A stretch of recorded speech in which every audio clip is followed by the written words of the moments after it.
내가 내 돈 주고 집을 사는데도 나라의 허락을 받고 사야 돼? 뭐 우리나라 공산주의가 된 거야? 아는 것이 힘이다 라고 하잖아요. 저는 힘 아닌 것 같아요. 아는 것이 돈이다. 돈인 것 같아요. 이걸 아느냐 모르느냐에 따라 돈이 몇 천만 원, 몇 억이 왔다 갔다 하거든요. 무주택자고 1주택자이신 분들은 반드시 이거 하셔야 돼요. 여러분들이 너무 암울하게는 생각 안 하셔도 되는 게, 지금 되게 상당히 강하게 서울 전 지역을 묶고 경기도 12곳 지역을 토지거래 허가구역으로 묶였단 말이에요. 그러면 사람들의 반감이 생길 수밖에 없어요. 왜냐면 강남 3구랑 용산만 묶었을 때는 거기에 해당되는 인구가 적어요. 왜 우리 이렇게 내가 내 돈 주고 집을 사는데도 나라의 허락을 받고 사야 돼? 뭐 우리나라 공산주의가 된 거야? 이렇게 지금 댓글에 많은 커뮤니티에 막 떠오르고 있어요. 소수 인원일 때는 그 사람들의 입김이 세지 않아요. 근데 서울 전 지역 그리고 경기도권의 많은 사람들이 거기에 해당이 되게 됐단 말이에요. 지금 우리나라 인구가 5천만 정도 되고요. 수도권에 2만 5천 명 정도가 살아요.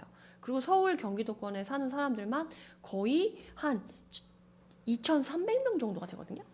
한 2,000명 정도가 돼요. 그런데 이렇게 묶었다? 그러면 그 해당하는 사람들이 내가 내 집을 내 돈 주고 사는데도 허락을 받아야 되고 허락을 받기가 쉽지 않아 라고 하면 이 반감이 생길 거기 때문에, 그리고 내년에 지방선거가 예정되어 있잖아요. 그래서 이거를 그대로 가져가기는 또 쉽지 않을 거다. 특히나 서울의 노도강이나 금강구 같은 경우는 거래도 안 되고 가격도 안 오르고 이런 상태가 계속 지속되고 있었는데 이번에 같이 묶였잖아요. 풍선 효과가 걱정된다는 이유로.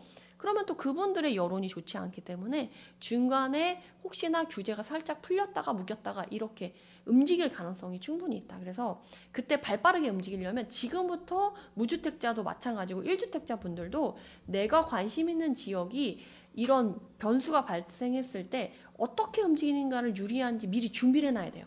그래서 만약에 규제지역으로 묶여 있는데 갑자기 좀 풀렸다 라고 하면 그 시기에 또 급하게 팔고 싶은 사람들의 매물이 막 싸게 나온다. 그거는 이미 부동산 사장님한테 그런 물건이 나오면 이거 살 거예요 라고 손들고 있었던 사람, 대기하고 있었던 사람만 그 매물을 받을 수가 있어요.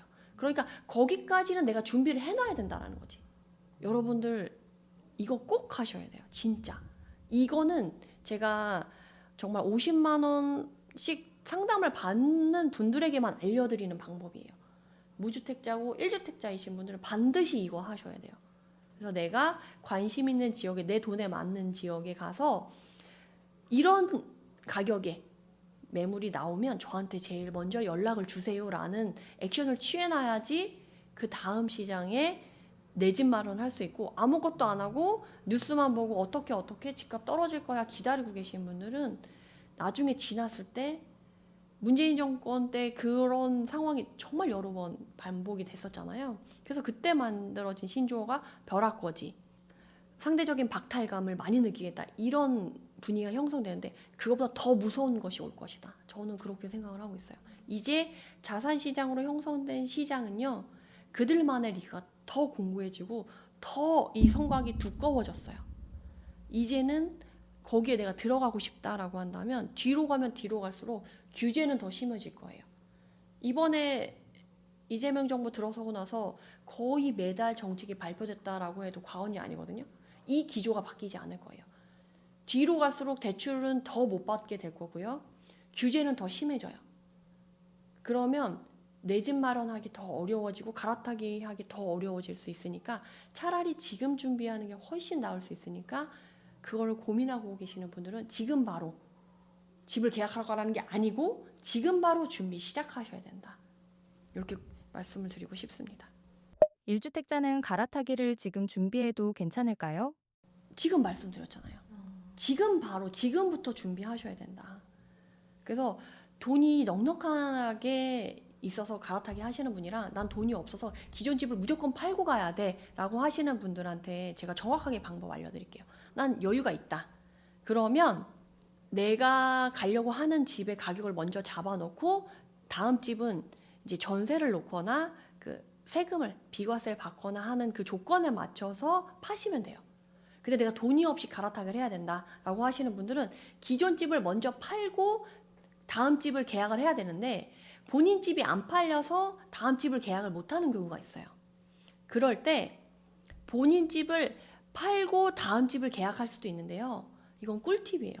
제가 부동산을 거래를 많이 해봐서 알려드리는 정말 저만의 꿀팁인데, 그 꿀팁이 뭐냐면, 내가 아직 팔리지 않았어. 근데 다음 집으로 갈 집을 미리 잡아놓고 싶다. 근데 내가 비과세를 받아야 돼서 지금 토지거래허가구역으로 묶여가지고 당장 매도가 안 될 것 같은데 이때까지는 꼭 팔아야 돼 하는 분들이 있어요.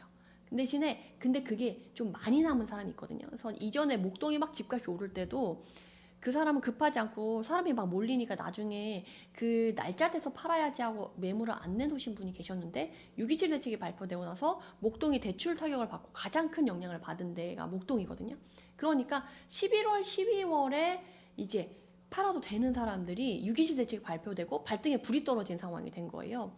그러면 잔금을 6개월, 1년 정도로 잡아놓은 상태로 계약을 할 수도 있어요.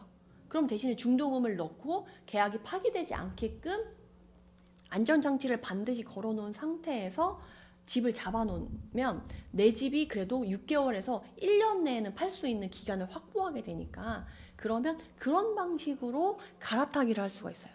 근데 내가 아무것도 준비를 안 하고 내 집이 팔려야지만 다음 집을 갈 수 있어, 요것만 생각하고 아무것도 안 하고 있다라고 한다면 갈아타기는 어려울 수 있어요. 그래서 반드시 다음 갈 집을 알아보고 임장 가고 준비를 한 다음에 그런 조건에 맞는 집을 찾아야 되고, 그런 찾는 노력이 반드시 필요한 거죠. 그래서 이런 방법을 아시는 분들만 움직이실 수가 있어요. 그러니까 준비하고 공부하시는 분들만 하실 수가 있죠. 그래서 제가 그거를 꼭 요번에 지식 토크에 처음 이제 출연을 한 만큼 이런 꿀팁은 꼭 알려드리고 싶다라고 해서 이렇게 준비를 해와 봤습니다. 마지막으로 하고 싶은 말씀이 있으실까요? 지금 대책이 계속 발표되고 불안하고 혼란스러우신 분들 많고 불안감이 많이 높아졌을 거예요. 그럴 때일수록 저는 뭐라고 말씀드리고 싶냐면, 아는 것이 힘이다라고 하잖아요. 저는 힘 아닌 것 같아요. 아는 것이 돈이다. 돈인 것 같아요. 이걸 아느냐 모르느냐에 따라 돈이 몇 천만 원, 몇 억이 왔다 갔다 하거든요. 이번에 이 대책을 제대로 이해하신 분들은 10월 15일에 빠르게 움직이신 분들도 계시고요.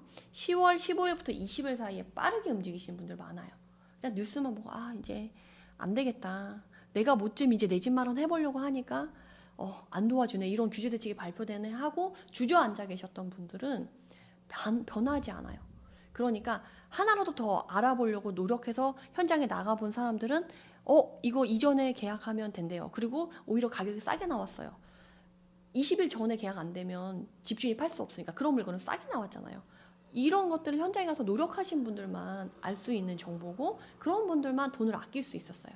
그러니까 아는 것이 돈이니까 그걸 알기 위해 현장에 나가시고 공부하시고 준비하셔야 된다. 이렇게 꼭 말씀드리고 싶습니다.